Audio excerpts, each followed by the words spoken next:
Welcome to आयु diaries. तो आज हम पढ़ेंगे भारत के अष्ट संस्कार। नेक्स्ट, फिफ्थ स्टेप, पातन संस्कार। अब ये थोड़ा बड़ा है तो पेशेंस रखना इसको समझने के लिए, ठीक है।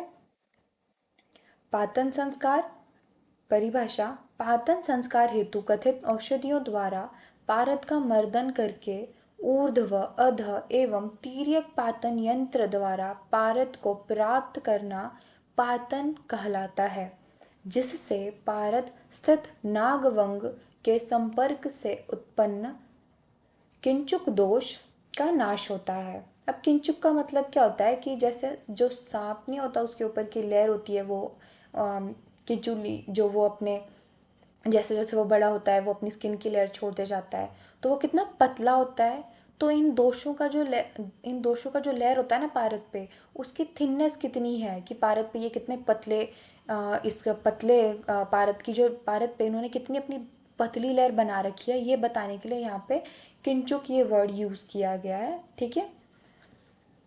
नेक्स्ट, अब ये जो दोष है किंचुक दोष जो बिल्कुल ही माइन्यूट है, उस पर चिपके हुए हैं, इनको निकालने के लिए हम जो प्रोसेस करेंगे ये 3 प्रकार के होते हैं: ऊर्ध्व पातन, अधः पातन, तिर्यक पातन, ठीक है। अब समझते हैं, ये ऊर्ध्व पातन है, ये तिर्यक है, सॉरी ये ऊर्ध्व है, ये अधः है और ये तिर्यक पातन है, ठीक है। अब समझते हैं इन तीनों में डिफरेंस क्या है। ऊर्ध्व, ऊर्ध्व यानी कि ऊपर, ठीक है। ऊर्ध्व पातन में पारद का ऊर्ध्व गमन होता है। ऊर्ध्व पातन में क्या होता है, पारद का जो होता है ऊर्ध्व गमन होता है, यानी पारद का जो गमन होगा वो ऊपर की तरफ होगा। इसमें नीचे के पात्र में पारद होता है, उसी पात्र के नीचे से अग्नि देते हैं, ठीक है। ये जो नीचे ये आपका पारद रखा है, ठीक है, और नीचे से हम इसे अग्नि दे रहे हैं, ठीक है। ऊपर के पात्र को जल से ठंडा रखकर ऊर्ध्वपतित पारद को प्राप्त करते हैं। यानी मैं बताती हूँ ऊर्ध्वपातन में होता क्या है। हमने 2 मटके लिए, ठीक है। उसे हम 2 मटकों को हम संधि बंधन कर देते हैं, ठीक है। उससे पहले क्या करते हैं हम पारद को, ये ताम्रपृष्ठि वाला आगे देखेंगे। अभी आप ऐसे समझिए कि हमने अपना पारद लिया, उसको हमने नीचे रखा, ठीक है, नीचे वाले मटके में रखा, नीचे से हमने अग्नि जलाई है, ठीक है। उसके बाद जो ऊपर वाला मटका है ना, इस पे हम ये तयोधार, मतलब इसमें हम एक कंटेनर है समझ लो, जिसमें ठंडा पानी है, ठीक है। तो यहाँ पे नीचे अग्नि है, ऊपर ठंडा पानी है, और ऊर्ध्वपातन यानी पारद आपका ऊपर की ओर जाएगा। अब ऊपर की ओर जाना है मतलब पारद हमारा नीचे होगा। इस प्रोसेस में क्या होता है कि जो पारद है ना, जो शुद्ध पारद है, वो ऊपर जाके कलेक्ट हो जाता है, इसलिए हम इसे ऊर्ध्वपातन कहते हैं। सेम गोज अधः पातन में, डायग्राम से ही समझ लेते हैं कि अब ये ज़मीन के नीचे वाला पार्ट हो गया, ये ज़मीन के ऊपर वाला पार्ट हो गया। अब अधः पातन है मतलब पारद जो होगा वो हमारा क्या होगा, नीचे की ओर प्रोसेस करेगा। तो अब क्या करेगा, पारद जिस साइड जा रहा है उस साइड जल था, तो नीचे जल है, और जहाँ से वो आ रहा था, ये नीचे से ऊपर जा रहा था तो नीचे अग्नि थी। अब ये ऊपर से नीचे आएगा तो ऊपर अग्नि है, ठीक है। अधः पातन, पारद नीचे जाएगा तो हमने ऊपर अग्नि लगा दी, ठीक है, ये उपले हैं, ऊपर अग्नि नीचे जल, पारद यहाँ है। पारद अब जो शुद्ध पारद होगा वो नीचे जल में कलेक्ट हो जाएगा और बाद में हम उसे कलेक्ट कर लेंगे, ठीक है। तिर्यक पातन में क्या होता है, तिर्यक पातन में आप एक डिस्टिलेशन प्रोसेस जैसे होती है आपकी, काइंड ऑफ वैसे ही होगा ये, कि आपने 2 मटके ले लिए, उसको एक पाइप से अटैच कर दिया। अब यहाँ से धीरे धीरे आपका पारद जो होगा वो इसमें कलेक्ट होता जाएगा, ठीक है। अब इनकी थ्योरी को पढ़ते हैं, ओके।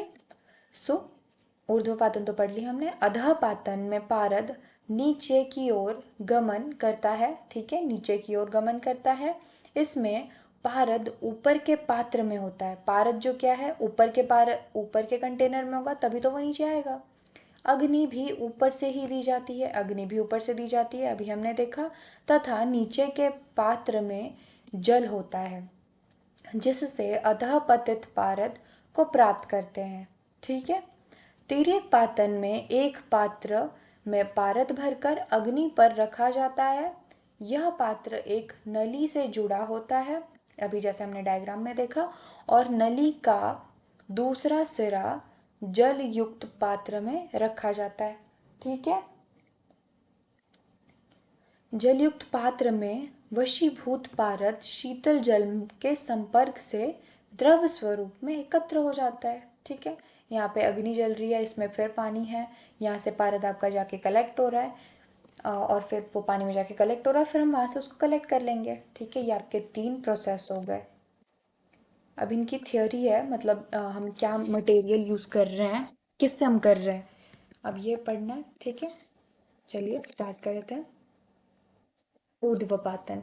पारद 3 भागों एवं ताम्र चूर्ण 1 भाग, मतलब जो पारद है वो हमारा 3 भाग होगा और ताम्र चूर्ण 1 भाग होगा। ठीक है, खल्व में डालकर आवश्यकता अनुसार नींबू रस डालकर पिष्टी बनानी है। पारद लेंगे, ताम्र चूर्ण लेंगे, पिष्टी बनाएंगे। ठीक है, पिष्टी को डमरू स्वरूप, ये जो आप देख रहे हो ये डमरू स्वरूप है, इसके नीचे भाग में रख दिया है। ठीक है, ये ताम्र पारद ताम्र पिष्टी समझा आपको क्यों लिखा है, क्योंकि हमने उसका मर्दन किया है। हम अब ने इसमें रखा रखा अब हमने इसको नीचे पार्ट में रख दिया। ठीक है, उसके बाद तल में लेप कर ऊपर के पात्र को अधोमुख कर निचले पात्र के मुख को इसके मुख में डालकर संधि बंधन करेंगे। इस लाइन का मतलब बस यही है कि आपने पारद लिया, उसको नीचे रखा, और जो ऊपर मटका है वो आपने ये जो नीचे वाला मटका था ना, ये बड़ा था तो ये, और ये छोटा है, तो इसको इसके अंदर डाल के मुख को संधि बंधन कर दिया। ठीक है, आलवाल, ये जो ऊपर जो ये तयोधारा है ना जिसमें हम ठंडा पानी रख रहे हैं, इसको इन्होंने आलवाल कहा है। ठीक है, आलवाल के पार्श्व में छिद्र करना है। इसमें क्या कहा इन्होंने कि आलवाल है ना, इसमें एक छिद्र कर लेना। क्यों? क्योंकि जब पानी गर्म हो जाएगा तो आपको उसे निकाल के उसमें वापस से ठंडा पानी डालना है आपको। ठीक है, तो क्या है, पार्श्व में छिद्र बनाकर एक नली लगावें ताकि आवश्यक होने पर उष्ण जल को बाहर निकालकर शीतल जल भर दिया जावे, फिर संधि बंधन करके इसे चूल्हे पर चढ़ा देवे। ठीक है, अग्नि जलाकर 4 प्रहर यानी 12 घंटे तक अग्नि द्वारा पाक करें। इसके पश्चात स्वांग शीत होने पर यंत्र की संधि को खोलकर सावधानी पूर्वक ऊपरी पात्र के अंतः तल से पारद को प्राप्त करें। इस पारद को द्विगुण वस्त्र से छान लेना चाहिए। इसमें पारद ऊपर की ओर गमन करता है, अतः इसे ऊर्ध्व पातन कहते हैं। ठीक है, क्लियर हुआ? पारद नीचे था आपका, फिर ऊपर ठंडा पानी है, यहाँ से पारद ऊपर की ओर गमन कर रहा है, इसे हम इसे ऊर्ध्व पातन कह रहे हैं। ठीक है, सिमिलर सा ही आपका अधपातन है, मैंने आपको एक्सप्लेन कर दिया। सेम किया हमने, पिष्टी बनाई। ठीक है, पिष्टी बनाई हमने, उसे ऊपर की ओर रख दिया, नीचे पानी था। एक बार रीड कर लेते हैं जल्दी से। ठीक है, ऊर्ध्वपतित पारद एवं ताम्रचूर्ण निर्मित पिष्टी को ऊपर के पात्र में लेप कर एवं नीचे के पात्र में जल भरें और इसके मुख की संधि को कपड़ मिट्टी से बंद कर दें। ठीक है, क्लियर है इतनी लाइन? फिर भूमि में एक गड्ढा खोदकर उसमें संधि भाग तक इस यंत्र को स्थिर कर दे, मतलब जो संधि बंधन हुआ था ना वहां तक पार्ट हम जमीन के अंदर डालेंगे। ठीक है, ऊपर से अरेण उपले, यानी ये उपले को कहा है कब उठ दे। इस क्रिया से ऊपर के पात्र में लेप किए हुए पारद की पिष्टी में से पारद नीचे के पात्र में स्थित जल में एकत्र हो जाएगा। ठीक है, पारद हमने ऊपर लेपन कर दिया था, नीचे जल था, वो कलेक्ट हो जाएगा। पारद ऊपर से नीचे आ रहा है, इसलिए हम इसे अधपातन कह रहे हैं। क्लियर? नेक्स्ट, तिर्यक पातन, ये लास्ट है। ठीक है, तिर्यक पातन अधःपतित पारद एवं धान्य अभ्रक। अब इसमें हमें जो अधःपतित पारद है वो लेंगे, इसमें क्या लेंगे हम, धान्य का अभ्रक लेंगे। समभाग में लेना है, खल्व में डालकर इसे आवश्यकता अनुसार कांजी लेना है और नष्ट पिष्ट करके मर्दन कर लोगे। ठीक है, मर्दन कर लिया। इसके पश्चात तिर्यक पातन यंत्र द्वारा इसका तिर्यक पतन करोगे। सिंपल पिष्ट, आपने वो जो भी अभ्रक पिष्टी है, धान्य अभ्रक वाली जो पिष्टी है वो आप यहाँ रख लो। उसके बाद यहाँ इसके अंदर पानी है, यहाँ पे उसके वाष्प बनेंगे, वो यहाँ से जाके यहाँ पे कलेक्ट हो जाएगा। ठीक है, अग्नि की मात्रा मृदु, मध्य एवं तीव्र अग्नि को क्रमशः देना चाहिए। जब संपूर्ण पारद दूसरे पात्र स्थित जल में आ जाए तो सवांग शीत होने पर निकलकर स्वेदन करके पुनः धान्य अभ्रक चूर्ण के साथ कांजी द्वारा नष्ट पिष्ट करके पारद अग्नि स्थिर होने की क्षमता अब इन्होंने यहाँ पे क्या कहा है कि अब ये जो आपने प्रोसेस की ना कि यहाँ पे आया, यहाँ पे कलेक्ट हो गया आपका पारद, इसको आपको रिपीट करना है। रिपीट कहाँ से करना है कि आप वापस उसका मर्दन करो, वापस पिष्टिक बनाओ, वापस सेम प्रोसेस, ये वाला प्रोसेस करो। क्यों करना है? क्योंकि पारद में ना अग्नि स्थिर, जो पारद की अग्नि है वो स्थिर, वो क्षमता आ जाए उसमें, उसकी जो स्थिरता है वो क्षमता आ जाए, अग्नि स्थिर वाली क्षमता, तब तक आपको ये प्रोसेस करनी है। ठीक है, बार बार तिर्यक पतन करना है। इस प्रकार पारद शुद्ध होकर निश्चित रूप से कारमुक हो जाता है। ठीक है, अब ये जो हमारा प्रोसेस था पातन, ये कौन सा था? हमारा फिफ्थ प्रोसेस था। फिफ्थ प्रोसेस तक हम क्या कर रहे थे? पारद की शुद्धि कर रहे थे। तो पारद की शुद्धि यहाँ पे कंप्लीट होती है। पारद के प्रथम 5 संस्कार से पारद सभी प्रकार से शुद्ध हो जाता है। ऊर्ध्व अध एवं तीर्यपातन से पतित पारद रसायन योग्य हो जाता है। ओके, अब ये पातन वाला ही था जो इतना बड़ा था, अब आगे के जो 3 है वो बहुत छोटे छोटे हैं। ठीक है, इन्हें कंप्लीट कर लेते हैं। नेक्स्ट हमारा जो सिक्स्थ प्रोसेस है वो क्या है? बोधन संस्कार। परिभाषा: स्वेदन संस्कार। स्वेदन संस्कार है, इसमें भी हम काइंड ऑफ स्वेदन ही करने वाले हैं, बस ये थोड़ा अलग होने वाला है। कैसे? स्वेदन संस्कार से पातन संस्कार तक की प्रक्रिया का फल, सॉरी,